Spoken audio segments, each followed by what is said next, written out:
अस्सलाम वालेकुम ज़रीन। वालेकुम सलाम। डॉक्टर सादिया कैसी हैं आप? बिल्कुल ठीक, अल्लाह का शुक्र। आप कैसी हैं ज़रीन? मैं बिल्कुल ठीक ठाक। Thank you so much.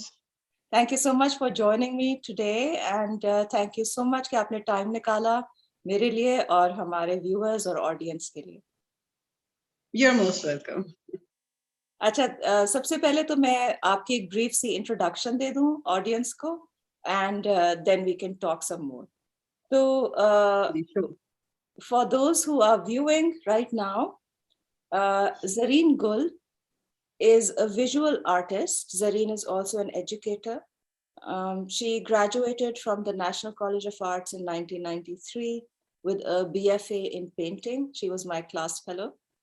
She then went on to earn a master's degree in graphic communications with commendation from Kingston University. Currently, she is pursuing her doctoral degree at UCL in UK.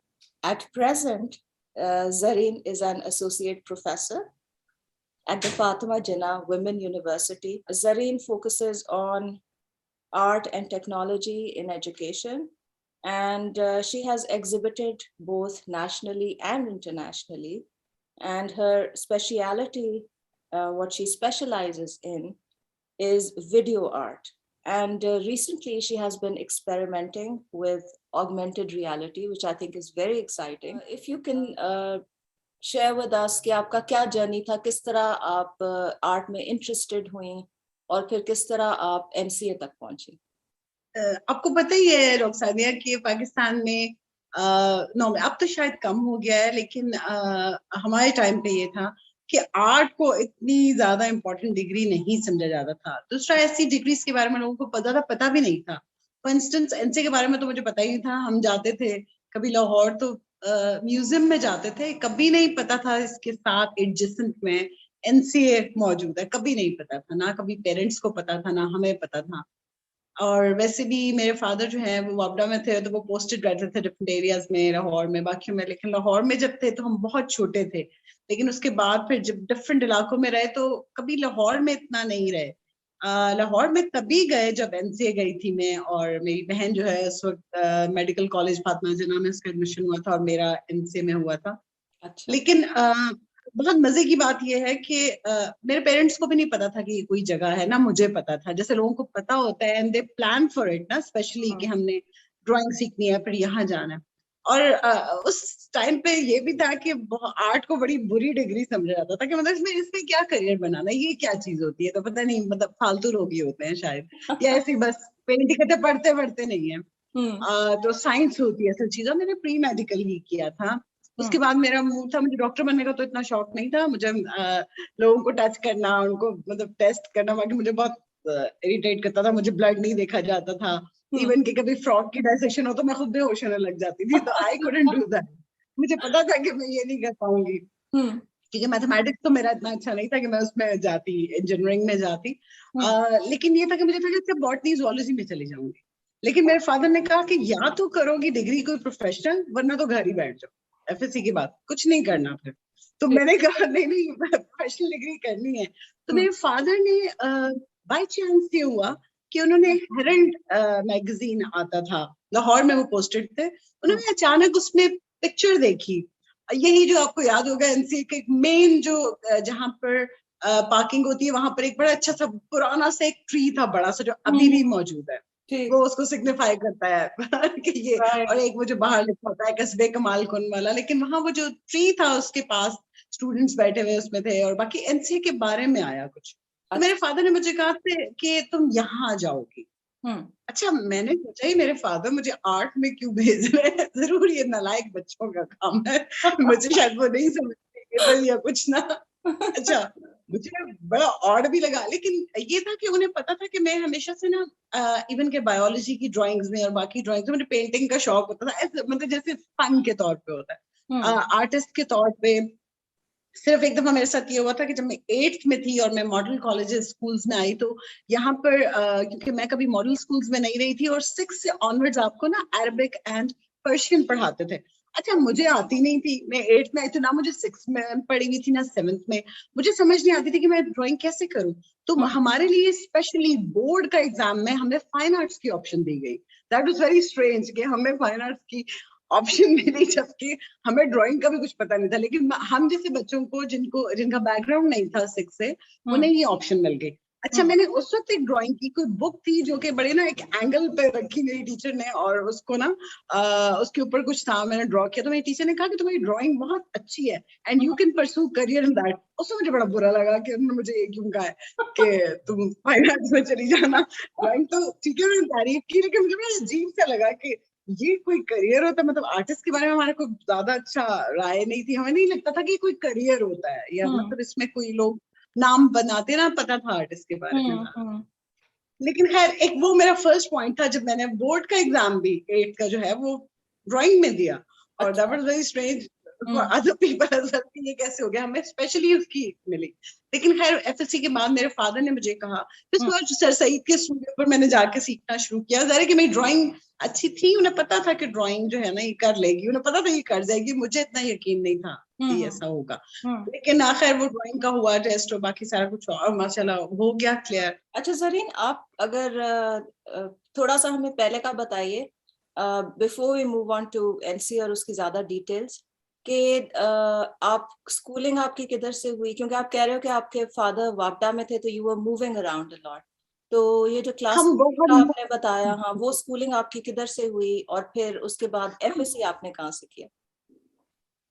आप ये देखो कि मेरी schooling बहुत change हो जाती थी, क्योंकि मेरे फादर की पोस्टिंग होती थी और एन उस वक्त होती थी जब हमारे एग्जाम्स होने वाले होते थे, फाइनल एग्जाम्स होने वाले थे। आप सोचें कि जब 3 मंथ्स रह जाते थे एग्जाम होने में तो मेरे फादर की पोस्टिंग हो जाया करती थी, और हमें सारा करिकुलम दोबारा कवर करना पड़ता था एक नई जगह पर। ये हमारे साथ बहुत दफा हुआ है। That was very challenging for us, all of us ना, जो भी मेरी सिबलिंग्स के साथ भी ये था। और पता नहीं पास कर जाते थे उसको, मतलब पता नहीं, मुझे लगता है कि वो, लेकिन हुआ ये कि मेरे मतलब पहली दफा मेरी स्कूलिंग जो है वो गुजरांवाला के स्कूल से हुई है, जो कि that was the Dastagir school. वो बहुत ही अच्छा स्कूल था, मैं अभी भी उसकी तारीफ करती हूँ। बहुत कुछ मैंने लर्न किया है उसके साथ। फिर उसके बाद हम लोग करबेला शिफ्ट हुए, फिर वहां की स्कूलिंग थी, फिर पिंडी की स्कूलिंग थी, फिर इस्लामाबाद मॉडल स्कूल्स की थी। फिर करते करते जब एफएससी पहुंची तो मर्गला कॉलेज था इस्लामाबाद का, वहां से थी मेरी वुमेन की यूनिवर्सिटी थी एफएससी मेरी, वहां से। उसके बाद फिर एनसीए की तरफ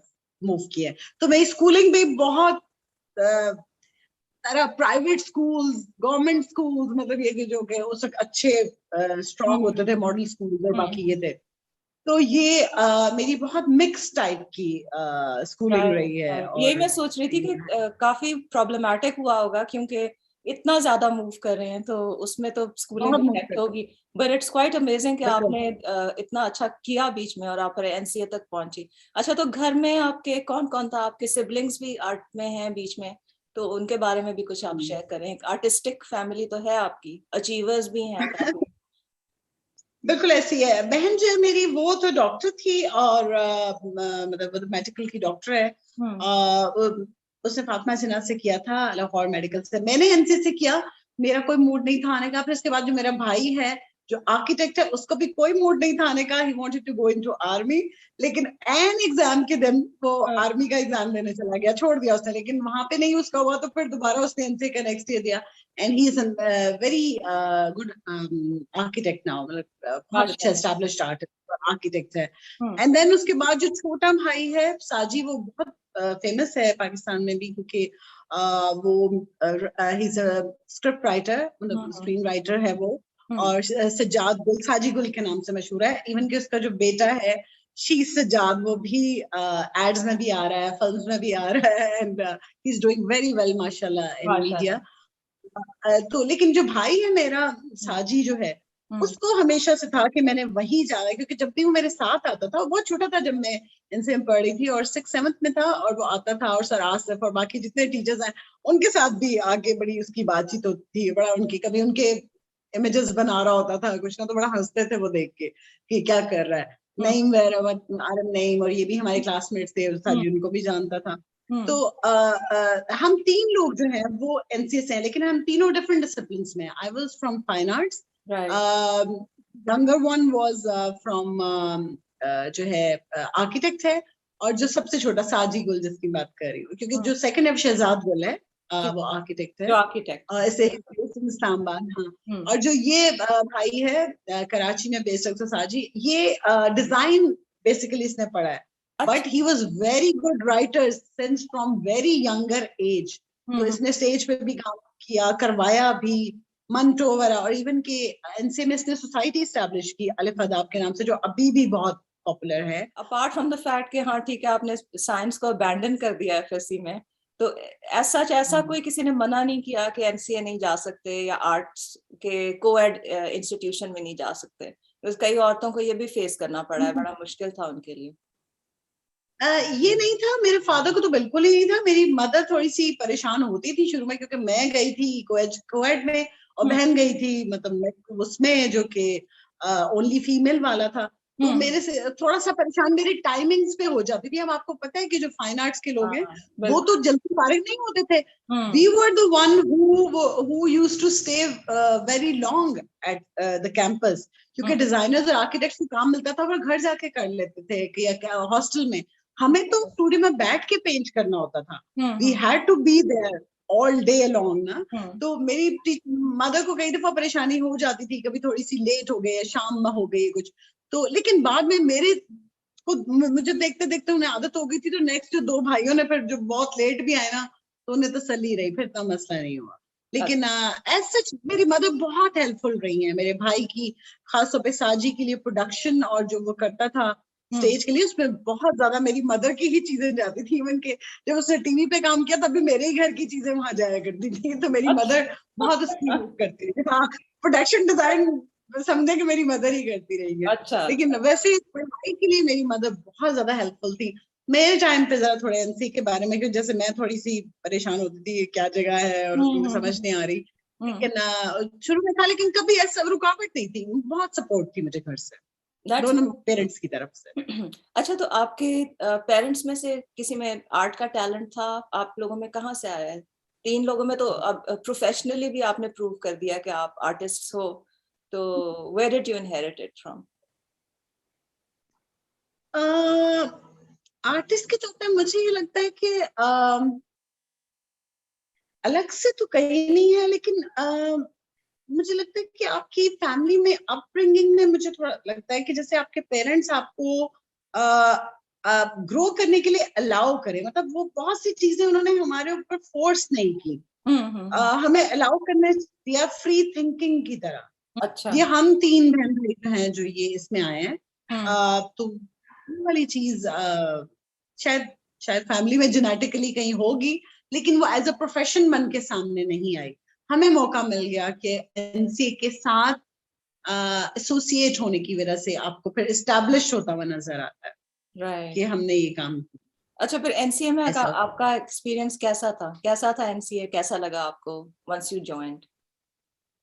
एनसीए जो है वो मुझे एज एन इंस्टीट्यूट भी बहुत ज्यादा लगता था कि आपको फ्रीडम देता है थिंकिंग में, और आपको जैसे मतलब आपको लगता है कि जैसे आप स्टेप इन करते हैं एनसीए में, वो एक बिल्कुल डिफरेंट एनवायरनमेंट है, और जब आप स्टेप आउट करते हैं तो बाहर पाकिस्तान बिल्कुल डिफरेंट है।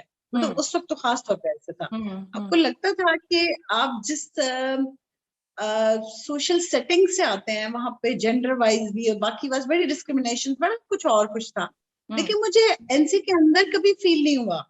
हमें लगता था हम लड़कों के तरह इक्वली खड़े हैं, अपने ऊपर खड़ा है, अपनी इंडिविजुअलिटी को स्ट्रेंथन करना, उसको फ्लरिश करने का आपको बहुत अच्छा मौका मिलता है। और वही मैंने कहा कि डिसिप्लिन में भी यही डिफरेंस है। इवन कि आप एजुकेशन इंस्टीट्यूट में जाएं तो आपको पता चलता है कि आपको फ्लरिश करने का, पर्सनली जो आप होते हैं ना अपने बारे में जानने का, इस तरह के सब्जेक्ट्स भी आपको ऑफर किए जाते थे। खासतौर पर मैं समझती हूँ कि कम्युनिकेशन साइंसेस जो हमने पढ़ा था, that was a wonderful subject, और डॉक्टर दुर्रे ने पढ़ाया था। मुझे लगता है वो सब्जेक्ट मुझे सबसे स्ट्रॉन्गर लगता था। बाकी ठीक है, हिस्ट्री ऑफ आर्ट था, बाकी था how to look at art, और उसका आपका पर्सपेक्टिव चेंज होता है। हम जिन चीजों को कुछ नहीं समझते, फॉर इंस्टेंस मैं हर एक को ये कहती हूँ, जैसे इतने स्ट्रॉन्ग आर्टिस्ट जो हैं वैन गॉग और बाकी इस तरह की पेंटिंग कहते तो हमें नहीं पता होता, हम कहते थे ये क्या बनाया हुआ है। बट जब आप उसको अप्रिशिएट करने के काबिल होते हैं, जब आपकी आई ट्रेन होती है, देन यू रियलाइज कि वो क्या था, मतलब उसको कनेक्ट कैसे किया गया और कैसे वो आर्टिस्ट काम कर रहे थे। मुझे लगता है वो लर्निंग बहुत अमेजिंग थी।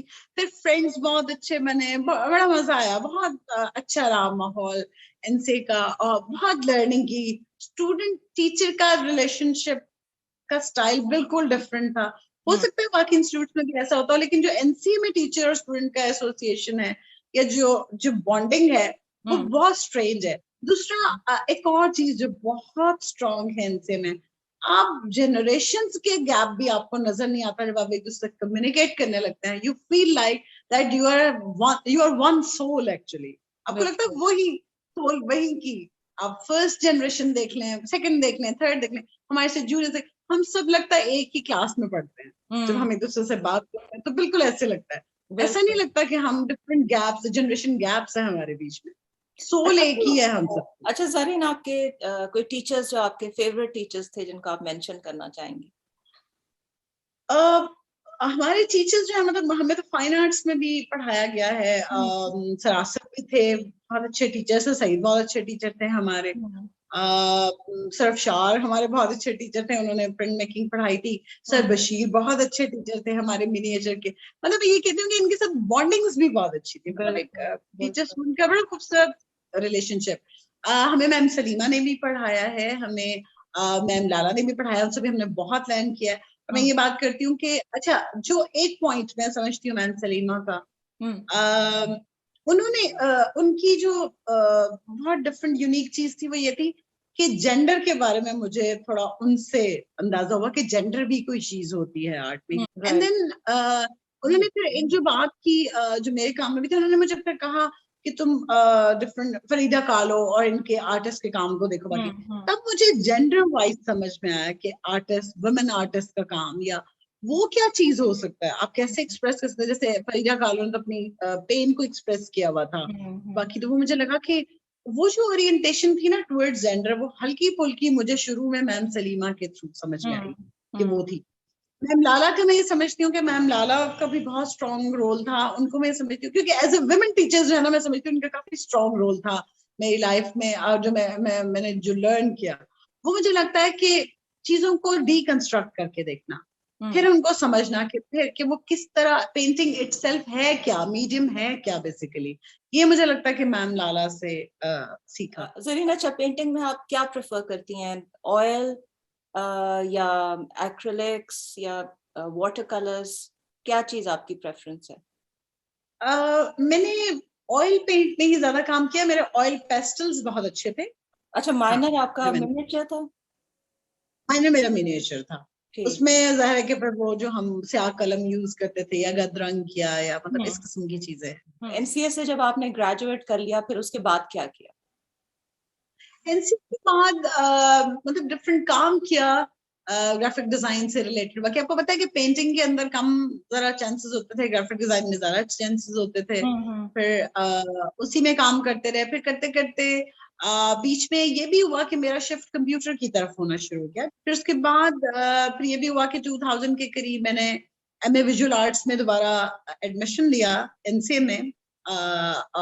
उसमें यही था, मैंने उसमें यही कहा मैं साइबर स्पेस को एक्सप्लोर करना चाहती हूँ, तो कंप्यूटर से रिलेटेड जो स्पेसेस है, यही समझ लें कि जैसे वर्चुअल स्पेस को या इस किस्म की चीज को।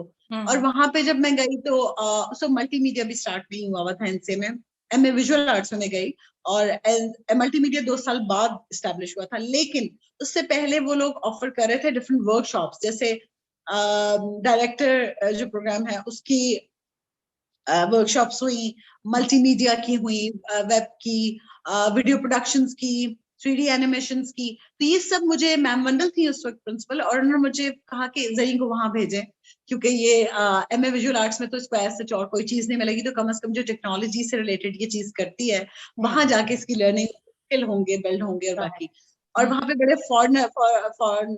मतलब फॉरेन से आर्टिस्ट बुलाए गए थे, अमेरिकन आर्टिस्ट भी थे, और इवन के एक फ्रेंच आर्टिस्ट था, वो भी आया। और आपको पता है कि मेरा जो काम था टीचर्स को और बाकियों को समझ नहीं आ रहा था कि in which category it falls actually in terms of art और जो भी। तो जब वो आए और जब मैंने उनका काम देखा और बाकी, तब मुझे समझ आया कि इसको वीडियो आर्ट कहते हैं। अच्छा, फिर आपने मास्टर्स भी किया एनसीए से, राइट? तो ये मैंने मास्टर्स, हम्म, हाँ ये समझे कि मास्टर्स मैंने 2 साल कंप्लीट होने वाला था, तो उस वक्त मैंने लास्ट में उसको छोड़ दिया, मैंने परसू किया ठीक है। किंगस्टन यूनिवर्सिटी में। लेकिन एनसीए में मुझे मुझे कुछ चीजों से मसला हो रहा था। मुझे लगता है मैं सेटिस्फाई नहीं हो पा रही थी। वीडियो आर्ट तो मुझे आ चुका था, वीडियो आर्ट पर मैंने एक वर्कशॉप ऑफर की और मैंने एक पूरी एग्जीबिशन करवाई थी इसके ऊपर, अलहमरा कल्चरल कॉम्प्लेक्स में। That was the first exhibition in Pakistan जो कि वीडियो आर्ट में किसी ने वर्कशॉप करवाई पूरी स्टूडेंट्स को, और उसके साथ फिर उसका हमने शो किया था। उसके लिए फिर को मिनिस्टर को बुलाया गया था और वो हुआ था। वो मेरी फर्स्ट वर्कशॉप थी 2003 के तकरीबन जून का टाइम था, और मैंने अप्लाई किया हुआ था किंगस्टन यूनिवर्सिटी में और मेरा एडमिशन हो गया। फिर then I joined Kingston university in UK in 2003 सितंबर में मैंने किया। फिर 2004 में मैंने कंप्लीट की ग्रेजुएशन। वो मेरी बहुत ही स्ट्रॉन्ग लर्निंग थी, बहुत ही स्ट्रॉन्ग लर्निंग थी। क्योंकि डॉक्टर अभी अगर आपको पता हो कि आर्ट के अंदर, फाइन आर्ट्स के अंदर आप अक्सर कई चीजें प्रैक्टिस करते हैं जिसमें आप ये सोचते हैं कि ऑडियंस को आप सेल उस तरह नहीं करें, मतलब उसने एक क्लाइंट ने आपको एक चीज नहीं कही है, आपने खुद से एक चीज बनाई और अगर उसने ले ली तो ले ली, नहीं ली तो ना ली, और आप अपनी फुली अपना एक्सप्रेस कर सकते हैं अपने आप को जो आप दिल से सोच रहे हैं। बिल्कुल। बट ग्राफिक डिजाइन कम्युनिकेशन में ये हुआ कि आप कम्युनिकेट कर रहे हैं, जो आपका क्लाइंट है या बाकी या कई चीजें वो आपके साथ कहेगा, तो आपने उस मैसेज को कैसे लेके जाना है। Sometimes in art practice you do something which is very pessimistic. It seems very pessimistic क्योंकि आप बहुत डीपर डाउन कहीं अपनी पेन्स को बता रहे होते हैं कुछ और, तो लोगों को शायद उससे कोई दिलचस्पी ना हो। लेकिन in design practice you have to be very very optimistic क्योंकि आप लोगों को सॉल्यूशंस प्रोवाइड कर रहे हैं। किंगस्टन के बाद फिर आपने क्या किया? वापस आई? किंगस्टन के हाँ, किंगस्टन के बाद अब ये देखिए कि मेरा फिर करियर जो है वो एजुकेशन में स्टार्ट हो गया। क्योंकि मैं जब वापस आई तो 1 साल तो मैंने वहां काम किया, फिर उसके बाद मैं 2006 में ज्वाइन किया। तो यहाँ एक इस्लामाबाद में एक इंस्टीट्यूट था ITMF के नाम से, वो जो मल्टीमीडिया था उसमें उनके जो हेड थे उन्होंने मुझे उसमें एज ए HOD लिया। उन्होंने कहा कि एक तो आपने बाहर से आपने डिग्री की है, दूसरा जाहिर है कि मेरे काम को देख के उन्हें पता चल गया कि एनिमेशन और इन चीजों में मेरा काफी स्ट्रॉन्ग काम है, तो उन्होंने मुझे as a head of department वहां पे ऑफर किया। I worked over there for 6 months और फिर मैंने इधर फातिमा जिला में अप्लाई किया। ये मुझे करीब भी पड़ रहा था क्योंकि मैं इस साइड पे थी, वो मुझे दूर भी पड़ता था। तो यहाँ पर मैंने अप्लाई किया और अच्छा मुझे नहीं पता था कि कंप्यूटर आर्ट्स डिपार्टमेंट फातिमा जिला में है, जो कि ये मल्टीमीडिया और ये सारा कुछ नहीं, सारी रेंज जो मेरे पसंद की रेंज है और जो मेरा ऑलरेडी स्ट्रॉन्ग एरिया है ये वो है। मैं समझी कि शायद ये ना कंप्यूटर से रिलेटेड कुछ वो कंप्यूटिंग और कोडिंग और ये करते होंगे, तो मैंने अप्लाई नहीं किया उसमें। मैंने अप्लाई किया फाइन आर्ट्स डिपार्टमेंट। जो उनकी VC थी उन्होंने मुझे कहा, डॉक्टर नजमा थी, उन्होंने मुझे कहा कि जरी we are selecting you for computer arts department. तो मैं जरा थोड़ी परेशान हुई कि वहां मैं कोडिंग कैसे करूंगी ये। उन्होंने कहा नहीं उससे नहीं है, कहती जो आपने हमें दिखाया है, जो आप बता रही हैं, you perfectly fit into computer arts department, आप फाइन आर्ट्स में नहीं जाएंगे आप। और सानिया बहुत मजे की बात मैं आपको ये बताती हूँ, पाकिस्तान के अंदर बैचलर्स लेवल पर multimedia, basically computer arts is a multimedia arts department, ये पाकिस्तान में कहीं मौजूद नहीं था। इट वाज एस्टैब्लिश्ड इन 1999 में शुरू हुआ, लेकिन 2000 का असल पहला बैच आया जो कि 2005 या 2001 में आया और 5 में या 4 में ग्रेजुएट किया। वो ये पहले बैचेस थे, ये एस्टैब्लिश हो रही थी यूनिवर्सिटी, उधर मैं मास्टर्स कर रही थी और जब मैं ट्रेन होके वापस आई तो उन्होंने मुझे असिस्टेंट प्रोफेसर लिया एंड विद इन 1 ईयर इन्होंने मुझे HOD कर दिया यहाँ पे, क्योंकि उन्हें पता था ये सारी रेंज मेरी है बहुत ज्यादा।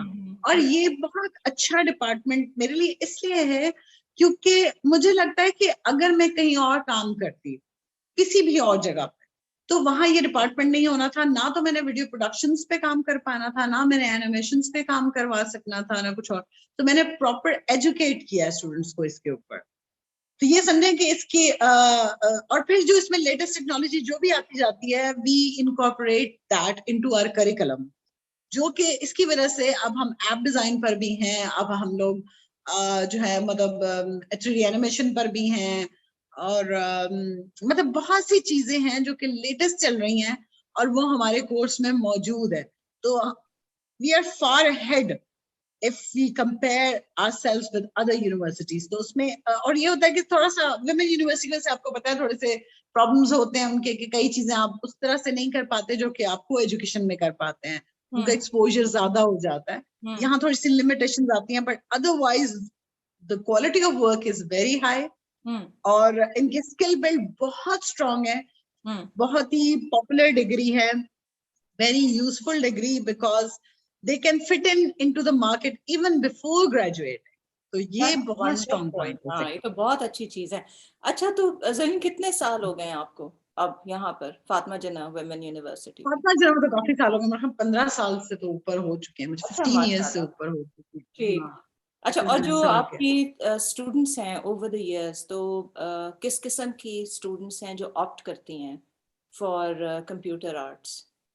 कंप्यूटर आर्ट्स में बेसिकली वही होता है जैसे हम लोग प्री मेडिकल से आए थे या प्री इंजीनियरिंग के लोग, और जो खासतौर पे कंप्यूटर साइंसेस की बच्चियां बहुत इस पे ऑप्ट करती हैं। आपने बहुत इंटरेस्टिंग एक बात पॉइंट आउट की है कि आपकी ऑल वुमेन यूनिवर्सिटी है, तो उसको आप कंपेयर कर रही थी विद अ कोएड इंस्टीट्यूशन, तो आपके ख्याल से क्या डिफरेंस है?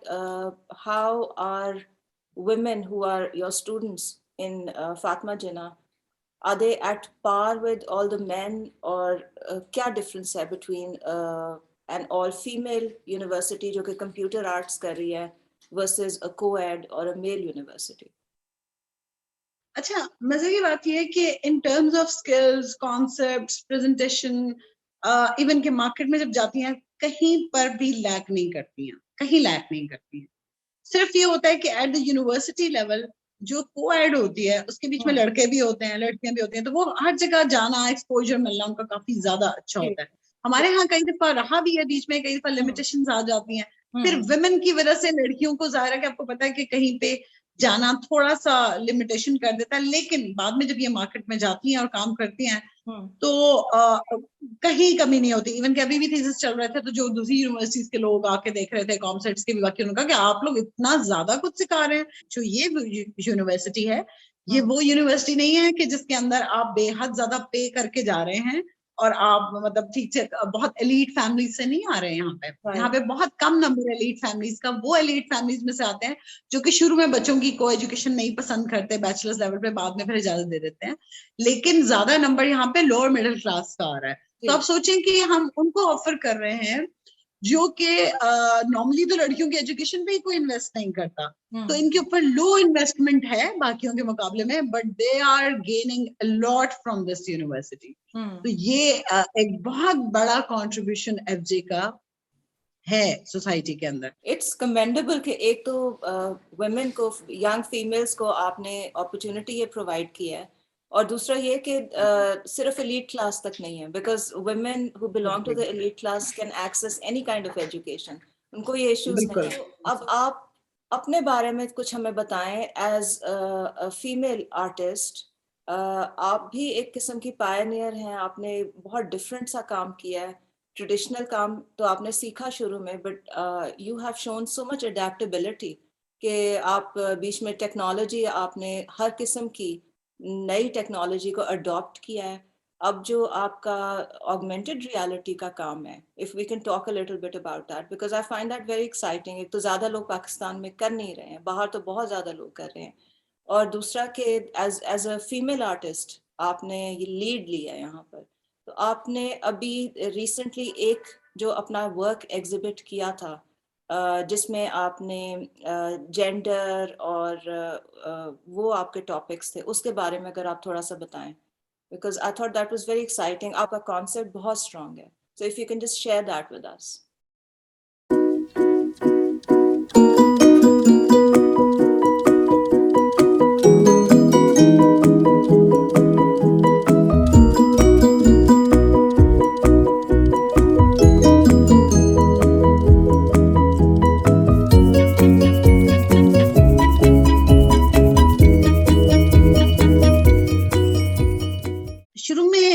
एज एन आर्टिस्ट जो भी मैं काम करती रही हूँ, इवन के when I moved into technology, इससे पहले मेरे काम में जेंडर कम आ रहा था, इतना ज्यादा नहीं था। लेकिन जब मैंने वीडियो आर्ट भी किया तो उसमें जब मैं सेल्फ पे काम कर रही थी तो कई जेंडर के इश्यूज आना शुरू हो गए उसमें। जैसे अगर आपकी वीडियो आर्ट के मेरे कुछ पीसेस अगर आप देखें जो कि कोरस ऑफ ब्रेथ है या रागा ऑफ एलिमेंट्स है, तो उसमें थोड़ा सा मैं जेंडर के ऊपर बात कर रही हूँ, या एज अ वुमन अपनी जो मैं एग्जिस्ट करती हूँ सोसाइटी में, वहां मैं क्या फील कर रही हूँ एज अ वुमन। तो आपको जो मेरा ये लेटेस्ट काम है इसके बीच में जो आप खासतौर पर जेंडर की बात कर रही हैं, उसमें मैंने यही दिखाया कि टेक्नोलॉजी जो है वो आपको फैसिलिटेट करती है, कई चीजें आपके लिए मीडिएट करती है। फॉर इंस्टेंस आप चाइल्ड की जेंडर को पहचान सकते हैं, लेकिन with the use of technology as a human हमारे ऊपर कुछ रिस्पॉन्सिबिलिटीज हैं कि हम टेक्नोलॉजी को यूज कर रहे हैं अपनी लाइफ में, लेकिन क्या हम रिस्पॉन्सिबली कर रहे हैं? क्योंकि रिस्पॉन्सिबिलिटी हमारी है एज ह्यूमन, टेक्नोलॉजी की कोई रिस्पॉन्सिबिलिटी नहीं है, ठीक है? हमारी रिस्पॉन्सिबिलिटी है कि हम उसको यूज कैसे करें। तो मेरा जो टॉपिक है उसमें यही है कि वो इटसेल्फ टेक्नोलॉजी के ऊपर ही एक कमेंट है कि वो मीडिएट कर रही है, किसी ने इंट्रोड्यूस किया उसको कि आइडेंटिफाई करे जेंडर को, बट एक्चुअली आप हमारे मुआशरे में अगर लड़की को आइडेंटिफाई कर लेते हैं कई लोग, तो वो उसको जो है अबॉर्ट करवा देते हैं बच्चे को। What I am saying is use technology but with responsibility. इसके एथिक्स इन्वॉल्व है, क्योंकि यूज ऑफ टेक्नोलॉजी में कौन इन्वॉल्व है? ह्यूमंस। और ह्यूमन की लाइफ में एथिक्स के बगैर आपकी कोई लाइफ नहीं है। अगर आपकी जिंदगी में एथिक्स नहीं है तो आप ह्यूमन ही कहलाने के काबिल नहीं है, क्योंकि ह्यूमन को डिस्टिंग्विश ही एथिक्स करते हैं एनिमल से या किसी और भी चीज से। तो ये जरूरी है। दूसरा वो जो आप मेरे काम में एक और चीज देख रही होंगे, अभी मैंने एक और भी एग्जीबिशन जो की उसमें चाइना एंड पाकिस्तान की उसमें था, और उसमें मैंने जो बनाया उसमें सेलिब्रेशन थी। और मजे की बात यह कि मेरी पुरानी प्रैक्टिस है, जब मैंने इवन कि मैं सेकेंड ईयर की स्टूडेंट थी और सर शाह के साथ ही हमने एक की थी असाइनमेंट की थी। उन्होंने हमें कहा था चलें सेल्फ पोर्ट्रेट टाइप की चीज, उन्होंने कहा, तो मैंने मास्क की तरह के फेस बनाए थे जिसके ऊपर मैंने डिफरेंट जो है ना मार्क्स से क्रिएट किए। जैसे आप अफ्रीकन कल्चर में देखते हैं, मैंने उनको ऑगमेंटेड में कर दिया, उनको भी ऑगमेंटेड के साथ किया, क्योंकि एक तो मुझे ये मार्क मेकिंग जो है ऑगमेंटेड में एक बिल्कुल डिफरेंट चीज है, because you are navigating through these marks. कि नॉर्मली तो है ना कि आपके सामने मार्क मेकिंग हुई है, लेकिन अब मार्क्स जो है वो सस्पेंड हुए हुए हैं और आप उसके थ्रू जो है करीब से दूर से उसको देख रहे हैं। तो आप उसमें कैसे नेविगेट कर रहे हैं स्पेस के साथ, उसके करीब जा रहे हैं, दूर जा रहे हैं, तो you are looking at it from a very new perspective. तो ये एक नई चीज है और दुनिया अब इसकी तरफ जाएगी, क्योंकि अब ये नहीं है कि ये सिर्फ सेलिब्रेटरी हद तक नहीं है, it will become a part of life. सिर्फ ये नहीं है, ऑगमेंटेड नहीं है, मिक्स भी रियलिटी शुरू हो जाएगी। वर्चुअल तो थी ही, वर्चुअल में हम कर रहे थे। तो मुझे लगता है कि मुझे टेक्नोलॉजी में भी नई चीजें एक्सप्लोर कर रही हूँ, but I explore it along with understanding how we are living with technology today. यही मेरा मैसेज है एज एन आर्टिस्ट, जो भी टेक्नोलॉजी में काम करना चाहें उनके लिए भी, कि एज अ डिजाइनर हो या आर्टिस्ट हो या न्यू मीडिया आर्टिस्ट जो भी हैं, वो ये देखते हुए चलें कि वो क्या आज बना रहे हैं जो कि कल की दुनिया को इफेक्ट करेगा। तो उन्हें उसको कैसे लेके चलना है ये अभी से सोचें, और एथिकली और ह्यूमनली सोचना जो है वो जरूरी है असल। अच्छा ज़रीन, टेक्नोलॉजी में आप तो बहुत काम कर रहे हो, but we have to also acknowledge the fact कि ये पाकिस्तान है, तो half the time internet off कर देते हैं। इस्लामाबाद में आपके साथ तो बहुत ज्यादा होता है, या उनकी स्पीड स्लो होती है। एक दिन मैं किसी से बात कर रही थी, उनका इंटरनेट नहीं काम कर रहा था। सो इसको कैसे डील किया जाए और ये इस प्रॉब्लम के साथ हम किस तरह इसका कोई हल ढूंढें? कि देखिए ना, आपके जिस तरह के कॉन्सेप्ट्स हैं, I feel as if for Pakistan you are ahead of your time, right? because you would have been really somewhere else in life right now अगर ये limitations ना होती इतनी ज़्यादा जो कि पाकिस्तान में हम फेस कर रहे हैं सब। तो what is the solution to that? क्योंकि टेक्नोलॉजी के साथ हम लोग कीप अप नहीं कर सकेंगे इन Pakistan if we don't really keep up with providing basic facilities। तो इसका क्या हल हो सकता है? because वेस्ट में like हमने तो ये कभी चीज़ें फेस नहीं की हैं, so हम लोगों के लिए बहुत शॉकिंग है। It seems as if कोई विलेज मेंटालिटी है, right? I am talking about it ताकि कोई सोल्यूशन ढूंढी जाए इसकी। तो आप क्या कहेंगी? बिल्कुल आप ठीक है, बिल्कुल आप ठीक कह रही हैं। और ये बहुत ही जो है, अब मैं आपको बताती हूँ, अभी जो मेरी एग्जीबिशन हुई उसमें जब मैं गई तो मुझे पता था कि जो बेसमेंट है, बेसमेंट के अंदर हो सकता है नेट ना आए, क्योंकि मैंने जो काम दिखाना था ऑगमेंटेड में उसके लिए नेट चाहिए था, और वहां पे खड़े हुए कई दफा वो नेट चल पड़ता था, कई दफा वो नहीं चलता था। अच्छा, उसके लिए आपको हमेशा अपने बी प्लान्स और सी प्लान्स ये भी रखने चाहिए। फॉर इंस्टेंस मैंने ये रखा कि मैंने उसको घर में इवन की जो पेंटिंग का साइज है वो डिफरेंट था, मैंने उसे कार्ड साइज पे प्रिंट किया और उसकी छोटी शॉर्ट वीडियो बनाई जो मैंने शेयर की है फेसबुक पे, ताकि अगर कल को कोई नहीं देख पाता तो मैं फेसबुक पे शेयर कर दूं। वहां पर भी जो चाइनीज डेलीगेट्स आए हुए थे उनको, अच्छा मैंने एक दफा चलाने की कोशिश की, वो चल गई, दूसरी दफा जब उनके सामने चलाने की कोशिश की तो नहीं चली, मैंने रिकॉर्डेड वीडियो फिर उनको दिखा दी। तो मैं ये मशवरा दूंगी जो नए आर्टिस्ट भी हैं, कोई भी जो टेक्नोलॉजी में काम करता है, वो अपने अल्टरनेटिव सोच के रखे। आपका एक वीडियो जो कि मुझे पर्सनली, मैंने आपसे पहले भी शेयर किया हुआ है, मुझे बहुत पसंद है, जो वो बुद्धा का आपने सारा किया हुआ है। It's a joint effort, there were other जी जी पीपल, टीम थी आपकी। तो if you can share a little bit about that.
Normally ये होता है कि मैं वीडियो आर्ट पढ़ाती भी हूँ, तो मेरी स्टूडेंट्स हैं जिनको मैं ट्रेन करती हूँ, वो थीसिस की स्टूडेंट्स थी जिन्होंने उस वक्त रिसेंटली थीसिस किया था, और मुझे पता था कि उनके स्किल्स भी बहुत अच्छे हैं और बहुत अच्छा काम कर रही हैं वो। तो हमने ये IAF का international art festival, Islamabad art festival आया, जो कि जमाल शाह साहब ने अरेंज किया था, वो 2019 में आया। तो जो कॉन्सेप्ट था वो ट्रेडिशनल और मॉडर्निटी के ऊपर था। तो मुझे ये था कि उसके अंदर थोड़ी सी और भी चीजें थी कि मतलब पेशेंस का मुजाहरा करना या बाकी मतलब और कल्चर्स के बारे में बाकी।